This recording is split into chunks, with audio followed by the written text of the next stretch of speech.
আসসালামু আলাইকুম, সবাইকে স্বাগতম।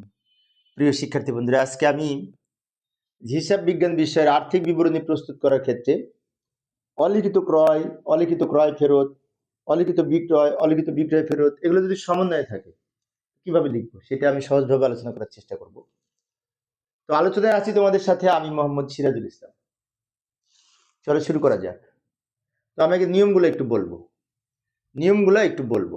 মনে করি এখানে দেয়া আছে ক্রয় ৮০,০০০, বিক্রয় ৯০,০০০, প্রাপ্য হিসাব ৩০,০০০, প্রদেয় হিসাব ২০,০০০। সমন্বয়ে বলা আছে অলিখিত ক্রয় ৫,০০০, মানে ক্রয় করেছি লেখা হয়নি, এটা অবশ্যই বাকিতে ক্রয় ধরতে হবে। অলিখিত বিক্রয়, বিক্রয় করেছি লেখা হয়নি, এটা অলিখিত বিক্রয় ধরতে হবে, বাকিতে বিক্রয় ধরে করব। এখন এই ক্রয়ের সাথে ক্রয় আর প্রদেয় হিসাবের সম্পর্ক, ক্রয় বাড়ে, প্রদেয় হিসাব বা পাওনাদার বাড়ে। আর বিক্রয়, ধারে বিক্রয়ের সাথে বিক্রয় আর প্রাপ্য হিসাব বা দেনাদারের সম্পর্ক, ধারে বিক্রি করলে বিক্রয় বাড়ে, প্রাপ্য হিসাব বাড়ে। এই বিষয়টা কিন্তু একটু মনে রাখবো। ক্রয় আর ক্রয় ফেরতের সাথে পাওনাদার বা প্রদেয় হিসাবের সম্পর্ক, আর বিক্রয় আর বিক্রয় ফেরতের সাথে দেনাদার বা প্রাপ্য হিসাবের সম্পর্ক। ক্রয় করলে পাওনাদার বাড়ে ধারে ক্রয় করলে, আর ক্রয় ফেরত দিলে পাওনাদার কমে বা প্রদেয় হিসাব কমে। আর ধারে বিক্রয় করলে দেনাদার বা প্রাপ্য হিসাব বাড়ে, আর বিক্রিত পণ্য ফেরত দিলে দেনাদার বা প্রাপ্য হিসাব কমে যায়। এখন আমি আরো বিস্তারিত আলোচনা করব। লক্ষ্য করি অলিখিত ক্রয় ফেরতের ফলে কি হয়, ব্যয় ব্যয় মানে ক্রয় বা ব্যয় এবং পাওনাদার। অলিখিত ক্রয়ের ফলে পাওনাদার বাড়ে, ব্যয় বাড়ে। আর যেমন এই যে লক্ষ্য করি, ক্রয় ব্যয় বৃদ্ধি পাবে, পাওনাদার বৃদ্ধি পাবে। লক্ষ্য করি অলিখিত বিক্রয়ের ফলে দেনাদার বৃদ্ধি পাবে আর আয় বৃদ্ধি পাবে। বিক্রয় হচ্ছে আয়, যেমন এত টাকা হিসাবভুক্ত হয়নি, তাহলে এখানে দেনাদার বাড়ছে আর বিক্রয় বাড়ছে। অলিখিত বিক্রয় হলে দেনাদার বাড়ে, বিক্রয় বাড়ে, আর অলিখিত ক্রয় হলে পাওনাদার বাড়ে, ক্রয় বাড়ে। এবার আসি এই অলিখিত ক্রয় ফেরতের ফলে অলিখিত ক্রয়ের জাবেদা হচ্ছে ক্রয় ডেবিট, প্রদেয় হিসাব ক্রেডিট। আর অলিখিত বিক্রয়ের জাবেদা হচ্ছে প্রাপ্য হিসাব ডেবিট, বিক্রয় ক্রেডিট। অর্থাৎ ধারে ক্রয়ের জাবেদা ক্রয় ডেবিট, পাওনাদার বা প্রদেয় হিসাব ক্রেডিট। আর ধারে বিক্রয়ের জাবেদা প্রাপ্য হিসাব ডেবিট, বিক্রয় হিসাব ক্রেডিট। এগুলো তো আমরা জানি। এইবার আমরা যদি ধারে ক্রয় থাকে, তার ক্রয় বাড়ছে, পাওনাদার বাড়ছে, সেজন্য ক্রয়ের সাথে যোগ, পাওনাদারের সাথে যোগ। ধারে বিক্রয়ের ফলে প্রাপ্য হিসাব বা দেনাদার বাড়ে, বিক্রয় বাড়ে, সেজন্য দেনাদারের সাথে যোগ, বিক্রয়ের সাথে যোগ হয়। এগুলো হচ্ছে সমন্বয় জাবেদা। ধারে ক্রয়, ধারে বিক্রয়। ধারে ক্রয়ের সমন্বয় জাবেদা এইটা, ধারে বিক্রয়ের সমন্বয় জাবেদা এইটা। সাধারণ জাবেদাও কিন্তু এরকম সেম। এবার আসি, এই যে ধারে পণ্য ক্রয় ৫,০০০ টাকা হিসাবভুক্ত হয়নি, তো এটা ক্রয় হিসাব ডেবিট, প্রদেয় হিসাব ক্রেডিট হবে। তোমরা পারি সবাই। এখন এটা যদি ফাইনাল অ্যাকাউন্টে থাকে, আবার ধারে পণ্য বিক্রয় এত টাকা, জাবেদা হচ্ছে প্রাপ্য হিসাব ডেবিট, বিক্রয় হিসাব ক্রেডিট। দ্রুত দেখাচ্ছি সময় সেভ করার জন্য। এইবার আর্থিক বিবরণীতে কিভাবে লিখবো, ফাইনাল অ্যাকাউন্টে কিভাবে লিখবো। ফাইনাল অ্যাকাউন্টে ক্রয় লিখবো, ক্রয়ের সাথে অলিখিত ক্রয় যোগ করব। আবার আর্থিক অবস্থার বিবরণীতে পাওনাদার লিখবো, পাওনাদারের সাথে অলিখিত ক্রয় যোগ করব। আমরা দ্রুত দেখালাম সময় সেভ করার জন্য। ভালো করে লক্ষ্য করি, এটাই আমাদের মেন। ফাইনাল অ্যাকাউন্টে আমরা ক্রয় কোথায় কোথায় লিখবো। ধারে ক্রয় থাকলে ফাইনাল অ্যাকাউন্টে আয় বিবরণীতে, বিশদ আয় বিবরণীতে ক্রয়ের সাথে যোগ করব অলিখিত ক্রয়, এবং আর্থিক অবস্থার বিবরণী চলতি দায় পাশে প্রদেয় হিসাবের সাথেও যোগ করব। তাহলে একবার আয় বিবরণীতে ক্রয়ের সাথে যোগ, আর একবার আর্থিক অবস্থার বিবরণীতে পাওনাদার বা প্রদেয় হিসাবের সাথে যোগ, ধারে ক্রয়। এবার ধারে বিক্রয় যদি থাকে, আমি দ্রুত দেখাচ্ছি সময় সেভ করার জন্য, লিখে নিয়ে বোঝাচ্ছি। লিখে নিলাম, এবার বুঝিয়ে দিচ্ছি। ধারে বিক্রয় যদি থাকে, ফাইনাল অ্যাকাউন্টে কোথায় কোথায় লিখবো। বিশদ আয় বিবরণীতে যখন আমরা লিখবো, প্রথমে তো বিক্রয় লিখি, তাই না? মোট লাভ নির্ণয়ের সময় সেইখানে বিক্রয়ের সাথে অলিখিত বিক্রয় যোগ করব এবং আর্থিক অবস্থার বিবরণীতে চলতি সম্পদ পাশে যখন প্রাপ্য হিসাব বা দেনাদার লিখব তার সাথেও অলিখিত বিক্রয় যোগ করব। অলিখিত বিক্রয় যদি সমন্বয়ে থাকে, সমন্বয়ের আইটেম দুইবার লিখতে হয়, একবার বিক্রয়ের সাথে যোগ আর একবার প্রাপ্য হিসাব বা দেনাদারের সাথে যোগ। বিক্রয়ের সাথে যোগ করব বিশদায় বিবরণীতে, আর প্রাপ্য হিসাবের সাথে যোগ করব আর্থিক অবস্থার বিবরণীতে। বিক্রয়ের সাথে যোগ করব বিশদায় বিবরণীর মাঝখানের ঘরে, ঘরে কিন্তু খেয়াল রাখতে হবে, তাহলে সহজ হবে অঙ্ক করা। আর আর্থিক অবস্থার বিবরণীতে যখন আমরা আরো যদি চলতি সম্পদ থাকবে তো নিশ্চয় প্রথম ঘরে যোগ করব, কিন্তু দেনাদারের সাথে। এখানে প্রথম ঘরে লিখবো, ওখানে মাঝের ঘরে লিখবো বিক্রয়ের সাথে যখন যোগ করব। এটা কিন্তু খেয়াল রাখবো। আমরা যারা নিয়মিত অঙ্ক করি কোনটা কোন ঘরে লিখতে হবে আমাদের অঙ্ক করতে করতে মুখস্থ হয়ে যাবে, জানা থাকবে অভিজ্ঞতার আলোকে। কিন্তু তুমি যদি নিয়মিত প্র্যাকটিস না করো তখন দেখবা প্রথম ঘরেটা মাঝের ঘরে লিখছো, মাঝের ঘরেটা প্রথম ঘরে লিখছো, উল্টাপাল্টা হয়ে যাবে। এর একমাত্র কারণ হচ্ছে আমরা প্র্যাকটিস বেশি বেশি করতে হবে, নাহলে হবে না। এইবার আমি আসল কাজে আসলাম। এইভাবে যদি সমন্বয় থাকে, মনে করি রেওয়া মিলে দেওয়া আছে ৭৪ নম্বর, এটি আমার প্রশ্ন। ক্রয় ৭০,০০০, প্রদেয় হিসাব ১৫,০০০। ক্রয় আর পাওনাদার অঙ্কের মধ্যে রেওয়া মিলে দেওয়া আছে, সমন্বয়ে বলা আছে অলিখিত পণ্য ক্রয় ৩,০০০। তো কোথায় কোথায় লিখবে এটা, তাই না? এইটা মূলত আমরা বিশদায় বিবরণী করার সময় বিকৃত পণ্যের ব্যয় যখন লিখবো তখন ক্রয় লিখবো, ক্রয়ের সাথে অলিখিত ক্রয় যোগ করব। আর চলতি দায় পাশে যখন প্রদেয় হিসাব লিখবো, প্রদেয় হিসাবের সাথে অলিখিত ক্রয় যোগ করব। ভালো করে লক্ষ্য করি, বিশদায় বিবরণী আমরা অঙ্কন করি, আর্থিক অবস্থার বিবরণীও অঙ্কন করি। তো বিশদায় বিবরণীর বিকৃত পণ্যের ব্যয় যেখানে লিখবো সেইখানে ক্রয়ের সাথে অলিখিত ক্রয়টা যোগ করব। আর চলতি দায় যখন লিখবো আর্থিক অবস্থার বিবরণীতে সেইখানে প্রদেয় হিসাবের সাথে অলিখিত ক্রয় যোগ করব। আমরা জানি সমন্বয়ের আইটেম দুইবার বসে, একবার এইখানে লিখলাম ৩,০০০, ওই ৩,০০০ আবার এইখানে লিখলাম, তাই দুইবার লিখলাম। ব্যয় বৃদ্ধি, দায় বৃদ্ধি।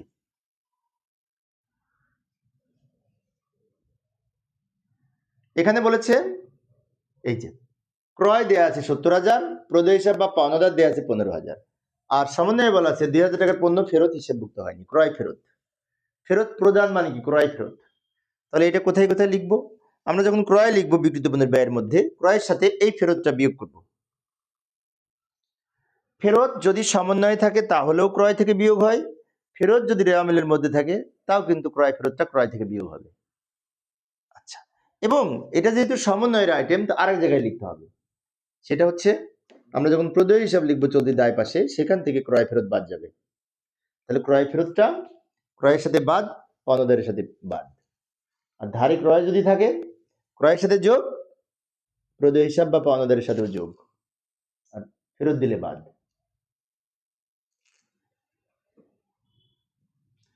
সরবরাহকারীকে পণ্য ফেরত। আচ্ছা, সরবরাহকারী বলতে পাওনাদার বোঝায়, আর পাওনাদারকে যদি পণ্য ফেরত দেওয়া হয় সেটা নিশ্চয়ই ক্রয় ফেরত। এখানে কিন্তু ক্রয় ফেরত কি বিক্রয় ফেরত কিছু বলা নাই, কিন্তু সরবরাহকারী মানে পাওনাদার। পাওনাদারকে যদি পণ্য ফেরত দিই সেটি ক্রয় ফেরত হয়। তা ক্রয় ফেরত কোথায় কোথায় লিখতে হবে? একবার ক্রয় থেকে বাদ যাবে, আর একবার পাওনাদার থেকে বাদ যাবে। এই যে রেওয়া মিলে ক্রয়ও আছে, পাওনাদারও আছে। তো ক্রয় থেকে বিয়োগ করব কোথায়? বিশদায় বিবরণীর বিকৃত পণ্যের ব্যয়ের মধ্যে ক্রয় থেকে বিয়োগ করব ক্রয় ফেরত, যেহেতু ফেরত প্রদান করা হয়েছে। আবার আর্থিক অবস্থার বিবরণীতে দায় লিখবো চলতি দায়, সেইখানে প্রদেয় হিসাব লিখবো, এই ১৫,০০০ যেটি রেওয়া মিলে ছিল সেখান থেকে ক্রয় ফেরত বিয়োগ করব। তাহলে ক্রয় ফেরতটা আমাদের ক্রয় থেকেও বিয়োগ হবে, প্রদেয় হিসাব থেকেও বিয়োগ হবে। আর এটা ক্রয় ফেরত কি বিক্রয় ফেরত কিছু বলা নাই, কিন্তু সরবরাহকারীকে যদি ফেরত প্রদান করা হয় সেটা ক্রয় ফেরত ধরতে হবে। যে প্রদান করা হলো মানে দিলাম ক্রয়কৃত পণ্য ফেরত, তার মানে এটা ক্রয় ফেরত। আর যদি পণ্য ফেরত আসে তাহলে সেখানে বিক্রয় ফেরত হবে। আর বিক্রয় ফেরত আসে আমাদের খরিদ্দারের কাছ থেকে। খরিদ্দার মানে দেনাদার, আর সরবরাহকারী মানে পাওনাদার, বিষয়টি মনে রাখবো। অলিখিত বিক্রয় ফেরত, তো বিক্রয়ও আছে প্রাপ্য হিসাবও আছে, মানে কি বিক্রয়ও আছে দেনাদারও আছে। তাহলে বিক্রয় ফেরত হলে বিক্রয় কমবে, তাই আমরা বিশদায় বিবরণীতে বিক্রয় থেকে বিয়োগ করব বিক্রয় ফেরতটা। এই যে বিক্রয় ছিল ৯৪,০০০, সেখান থেকে বিক্রয় ফেরত ৩,০০০ বিয়োগ করে ৯১,০০০ হলো। আর চলতি সম্পদ পাশে যখন প্রাপ্য হিসাব লিখবো 20,000, সেখান থেকে ফেরতটা বাদ দিব। তাহলে বিক্রয় ফেরত যদি থাকে তাহলে একবার বিক্রয় থেকে বাদ, আরেকবার প্রাপ্য হিসাব থেকে বাদ, বিয়োগ করব। আর ক্রয় ফেরত যদি থাকে তাহলে একবার ক্রয় থেকে বিয়োগ, আরেকবার পাওনাদার থেকে বিয়োগ।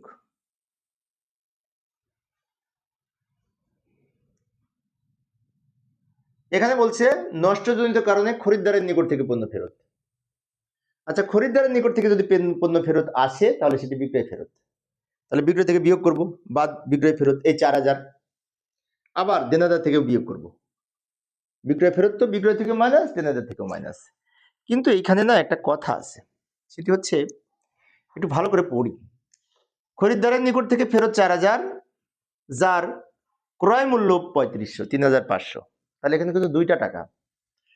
তো দুইটা টাকার মধ্যে যেটা পণ্য ফেরত যেটা এসেছে, বিক্রয় মূল্য যেটা, সেটা হচ্ছে পণ্য ফেরতকৃত মূল্য, সেটা দেনাদার থেকে আর বিক্রয় থেকে বাদ যাবে।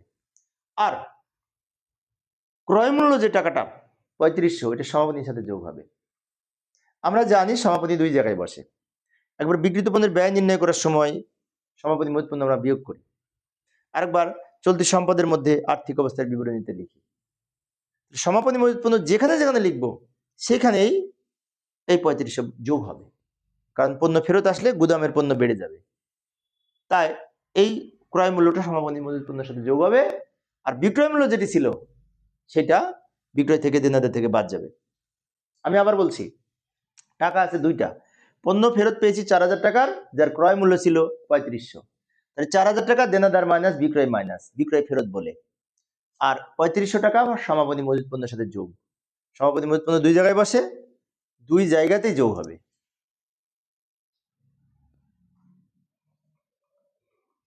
এই যে ক্রয় মূল্য সমাপনী মজুত পণ্যের সাথে যোগ হবে, একটু লিখে দিলাম। এখানেও তাই বিক্রয়ের সাথে বিক্রয় ফেরত বাদ যাবে 4,000, আবার বিক্রয় ফেরত দেনাদার থেকেও বাদ যাবে। এখন ওইটা আর এইটা দুইটা কিন্তু এক জিনিস, কিন্তু পার্থক্য আছে। ওইখানে ছিল সরাসরি এখানে টাকা 3500, কিন্তু এখানে বলেছে ক্রয় মূল্যের উপর 25% লাভে বিক্রয় করা হয়েছিল। ক্রয় মূল্যের উপর যদি 25% লাভ হয়, তাহলে এখন এই বিক্রয় মূল্যটা নির্ণয় করতে হবে আমাদের এই 4,000-এর উপরে 20% লাভ বাদ দিয়ে। ক্রয় মূল্যের উপরে 25% হলে বিক্রয় মূল্যের উপরে 20% হয়। তাই এটার 20% হচ্ছে 4 দোকানে কত, মানে হয় 800। তা 800 বিয়োগ করলে 3200 হবে। তাই 3200 টাকা বিক্রয় অথবা ফেরত শর্তে 5,000 টাকার পণ্য বিক্রয়ের অন্তর্ভুক্ত আছে। তো এটা কিন্তু বিক্রয় অথবা ফেরত শর্তে পণ্য, এখন বিক্রয় হয়েছে কিনা নিশ্চিত হয় নাই, তাহলে এটা বিক্রয় ফেরত মনে করতে হবে। তাই এই 5,000 টাকা বিক্রয় থেকেও বাদ যাবে, দেনাদার থেকেও বাদ যাবে। বিক্রয় থেকেও মাইনাস হবে, দেনাদার থেকেও মাইনাস হবে। দ্রুত লিখে দিলাম। নামাজ পড়তে যেতে হবে, তো এশার নামাজ পড়তে যেতে হবে, আর 10 মিনিট আছে, তো আমি 5 মিনিটের মধ্যে শেষ করে দিব। তারপর পাশে মসজিদ, নামাজ পড়তে যাবো ইনশাল্লাহ। ভালো করে লক্ষ্য করি, বিক্রয় অথবা ফেরত সাথে 5,000 টাকার পণ্য বিক্রয়ের অন্তর্ভুক্ত আছে, তাহলে এটা বিক্রয় ফেরত মনে করে বিক্রয় থেকেও বাদ, দেনাদার থেকেও বাদ, এবং এটা যে ক্রয় মূল্য যেটি ছিল সেটা সমাপনীর সাথে যোগ হবে। তাই লিখে দিলাম ক্রয় মূল্য 4,000 টাকা সমাপনী মজুত পণ্যের সাথে যোগ হবে। সমাপনী মজুত পণ্য দুই জায়গায় বসবে, দুই জায়গাতেই যোগ হবে।